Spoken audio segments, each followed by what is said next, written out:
মারলো, টেনে ধরে ফেলে দিল। কিছুক্ষণ ওর পিছনে দৌড়ে আর পারলাম না, আমি ফিরে এসে রাস্তায় শুয়ে পড়লাম। তারপর আমাকে তো এরা নিয়ে এলো, আমাদের লোককে তৃণমূলীরা চলে গেছে, সিআরপিএফ দিয়ে আমাদের লোকদের পিটানো হলো এবং প্রধান স্বয়ং যেভাবে নেতৃত্ব দিয়ে আমাদের উপরে হামলা করলো, এটা তৃণমূলের দেউলিয়াপনা প্রকাশ্যে চলে এসেছে। কোন জায়গাটা এটা ঘটনাটা? এখান থেকে 300 মিটার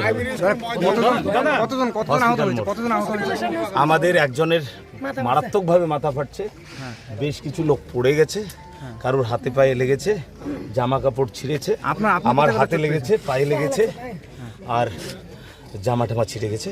জামা টামা ছিঁড়েছে মানে টেনেছে। এটা কোন প্রধান আপনাকে এই কি মিঞ্চ? হ্যাঁ, রবি কুমার মিঞ্চ, এই অঞ্চলের। জানিয়েছেন পুলিশকে? জানিয়েছেন? এই তো পুলিশ দেখছি। পুলিশ